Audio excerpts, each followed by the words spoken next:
Another candidate bites the dust in the Raptors coaching search. And what grade would you give the Raptors this season? Today on Hoop Talks.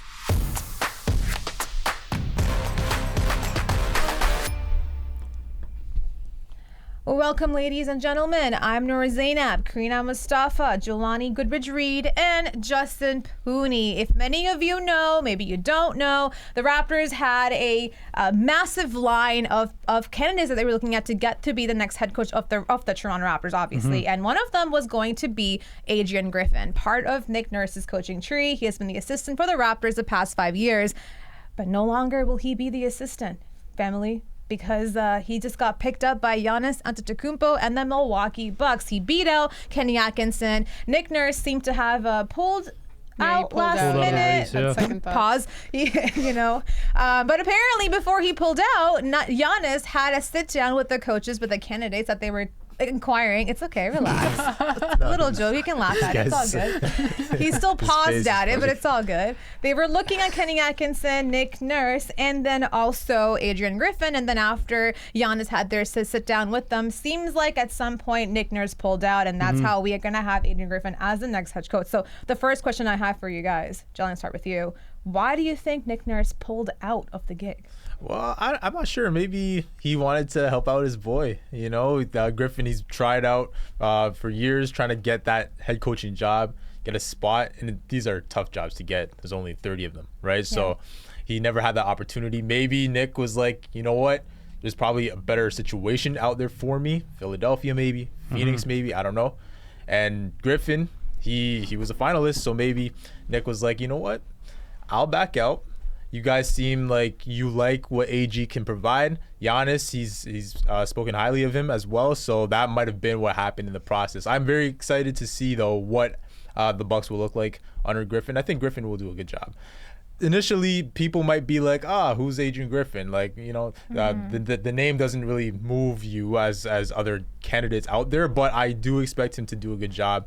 We've seen him over the years in Toronto be a very key piece of our staff, so hopefully it all goes well in Milwaukee. I mean, it's not like he's alien to the coaching position either. Anytime that Nick Nurse was out, he did give the reins to Adrian Griffin, so he's had a little bit of experience. Nick Nurse got ejected. Yeah, exactly. Whenever you want a day off as well, he would give the reins to him. So I want to ask you guys, because obviously the Raptors were looking at promoting from within as well, and he would have been one of the main candidates to be brought up from Nick Nurse's coaching tree. So what does this mean for the Raptors? Do you think Masai saw this happen and he tried to get Adrian Griffin, but the price of Giannis was too high for him to pay, or he already had his coach in mind and thought, well, he's going to be let go anyway at some point? Maybe, I think you kind of touched on it. I think maybe the opportunity to coach a guy like Giannis Antetokounmpo was too good to pass up to coach this current or whatever this Raptors roster will look like in September.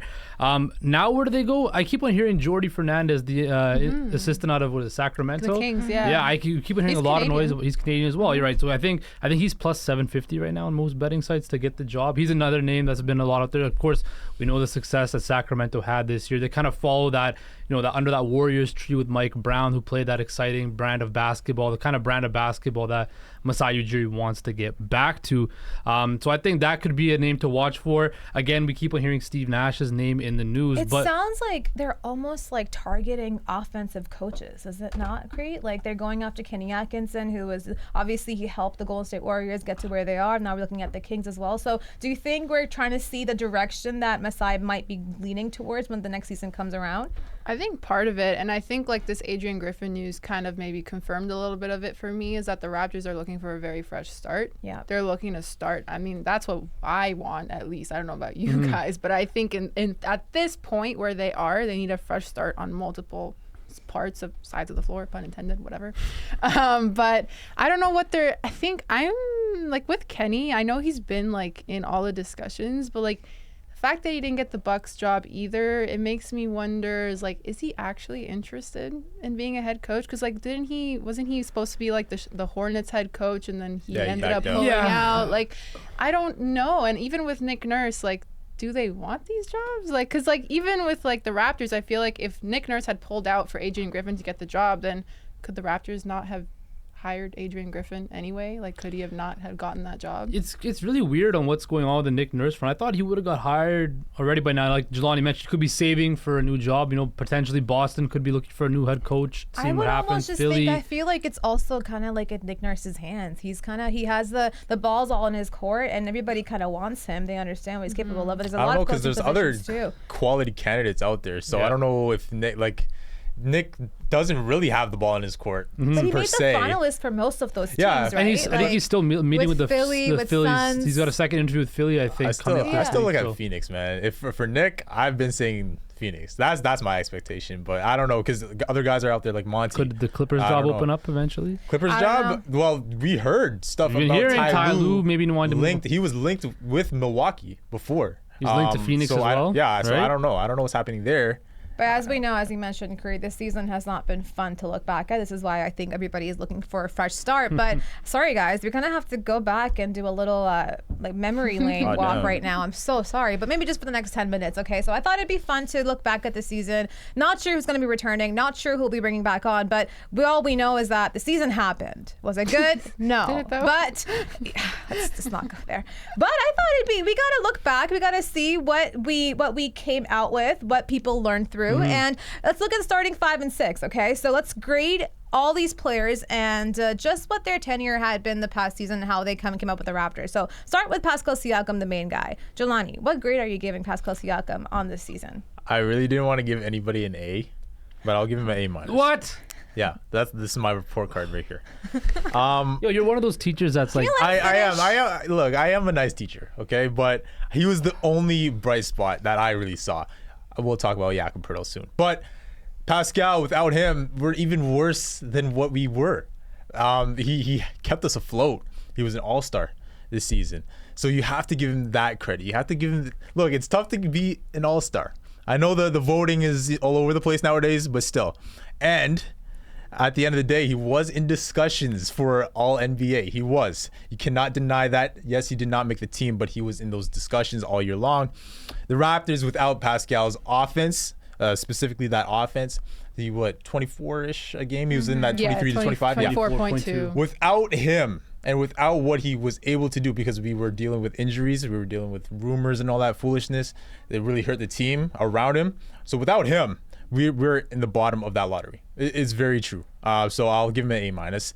But there were times though this season where I needed more from him, and he didn't deliver in certain spots. But overall, he was clearly Sounds the like brightest for Jig, spot on the team. No one else is getting an A, so I'm going to Yeah. take that in and take it how it goes. So, Curry, what about you? I know what he's Yeah, thinking. A We're going to get minus. back to that afterwards. But I Curry, also gave Pascal an A. Pretty much. an A minus, an right? A, an A. Oh, that's even higher than. It is higher, and I think because nobody else is really going to come close to him. I think Pascal was clearly the Raptors' best player this year. That doesn't I wanna hear what mean Justin that he should be the number one option. That's not what I'm saying, Justin. You're Stop grading looking at what's me like at that. in front of We're you. grading them like What's in Jelani front said, of like us. without him, like to me at least, like one of the reasons that I would tune into Raptors game was just to watch him continue to develop on his game. Because like that to me is what I like to see. Like he plays a very entertaining style of basketball. Justin, I hate the way you're looking at me right now. Okay, Justin, you have literally 25 seconds to get your thought no, keep off. on going. Continue to But I just think that he's a very talented basketball player. I think it was very hard to leave him off of those All NBA lists.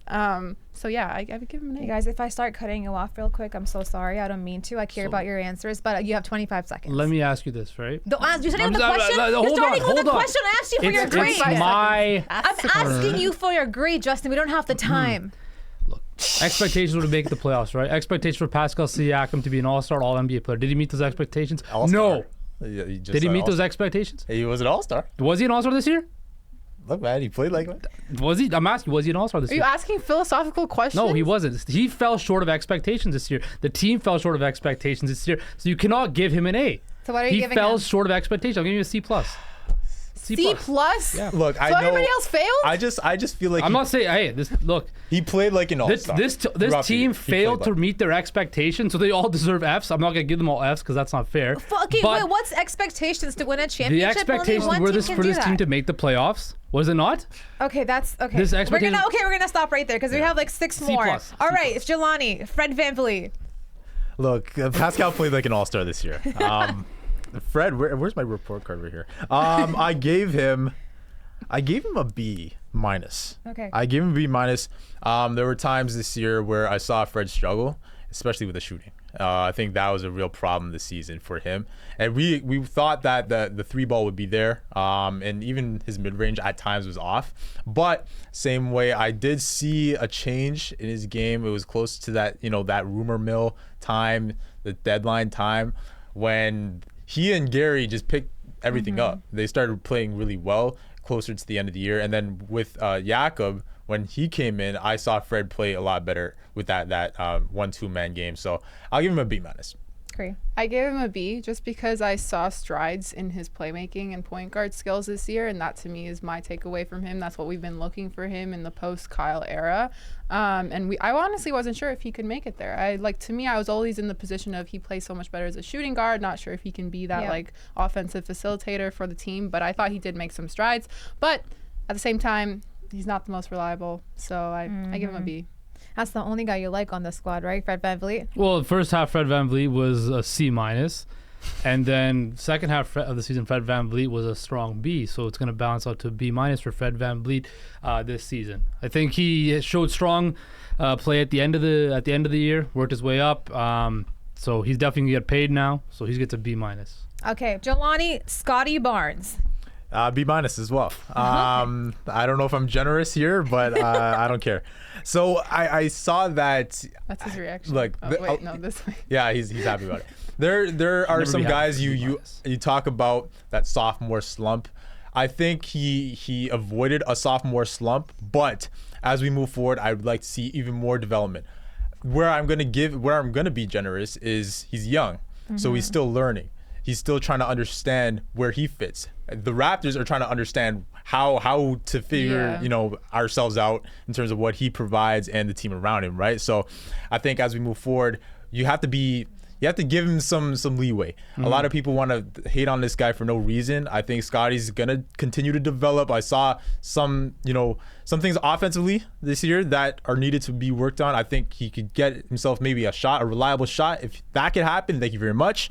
But yeah, as we move forward, he'll continue to improve. Great. I also gave him. Yeah, I agree. I just you guys think swap your notes today? You guys are such easy. We're good teachers. We're very nice teachers. It's the 2000s club. That's right. Wavelength. The kiddos.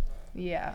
No, I agree. I think like he said, he is very young still. I think the Raptors also need to figure out, do you want to play him as point guard? Do you want to play him at the 5? What is going on? So I think once they figure that out, once he figures out what he's most comfortable with, then I can see that potential go. God, What's this guy gonna say? Oh my goodness, what do you have to say now? He gets a C. He didn't improve. Okay, he didn't improve. Next one. He didn't improve. Right, all the numbers across the board are pretty much the same from his rookie season. We saw flashes of good. We saw flashes of peaks bad. And valleys. Yeah, we saw a lot of peaks and valleys. He didn't really take that next step. He didn't take a step below. He's right in the middle. He's at a C. Okay, I do not agree. But okay, OG Anunoby, Jelani. OG B plus. Okay. Improved the offense. Are you looking at my laptop? Are you looking at mine? What is going on? That's I crazy. literally have B plus. That's crazy. That's crazy. We does. did not check each other's notes, but B plus. Great minds think alike. Look, he improved that offense for sure. We saw him approach that 20-point per game mark at times this year, and he was at times when Pascal wouldn't really score or Fred, he was actually the guy that showed up offensively, or if Gary had a bad night. So thank you very much on that end. Defensively, we saw one of the best years, maybe his best year defensively. He was on the All-NBA second team. You could argue first team should have been, but whatever. He was still there, led the league in steals. Thank you very much. Cree, OG Anunoby. Yeah, what he said. Plus. Next. I'm gonna give OG an A minus because he actually did something. Because he actually did something of substance. He made an all-defensive team.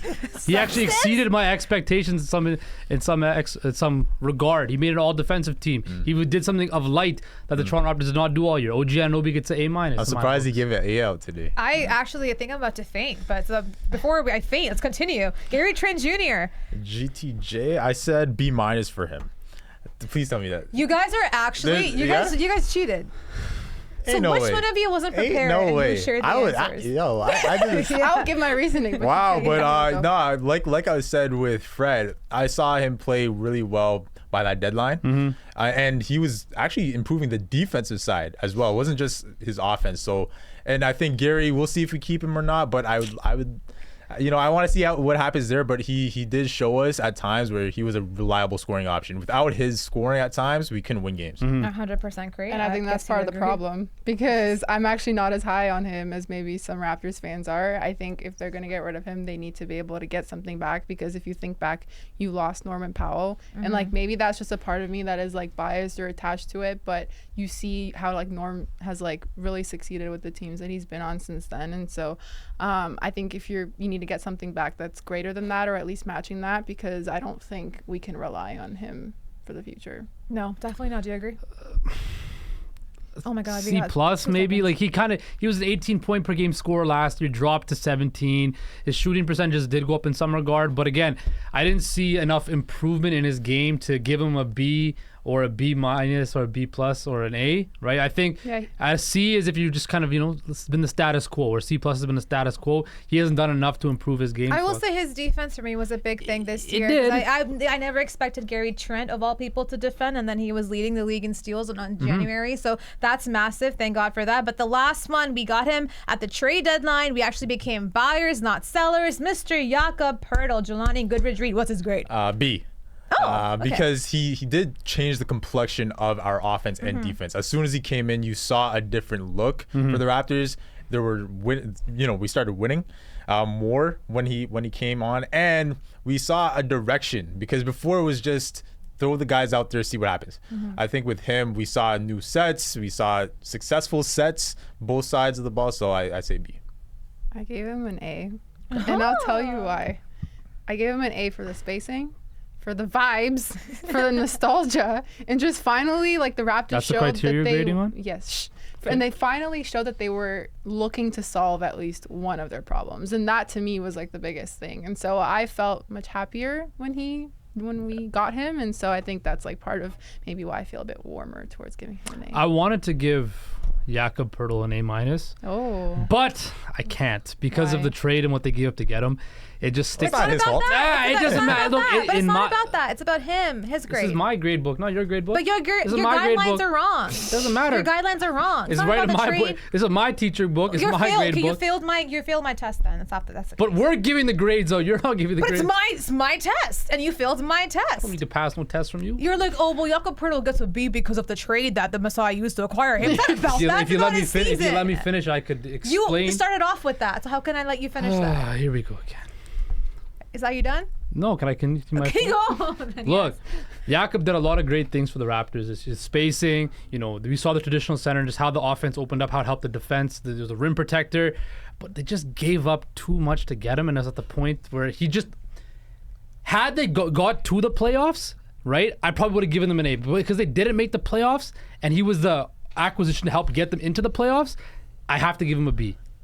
It's just he didn't do enough, or the team didn't do enough around him to get to the playoffs, and that's why he was brought in there. And I just feel like but if they retain him, then it won't be about. But think about how much you're gonna have to pay him though. I know, like an $80+ million contract, will, right? honestly. $80+ million for a guy like Jakob Poeltl. There's a lot of factors in there, and I just can't. Well, you just sorry, I didn't go on failed my vibes test, so and I don't nostalgia. I also said spacing. That was the first thing she said. That was literally the first thing I said. And you failed the test, so who cares? Anyway, guys, we will be back every single week talking Raptors. Yes, this is a squad right now. Not sure how that changes because it might after this offseason, and we're still looking for a head coach. So stick around. We'll be back on Hoop Talks.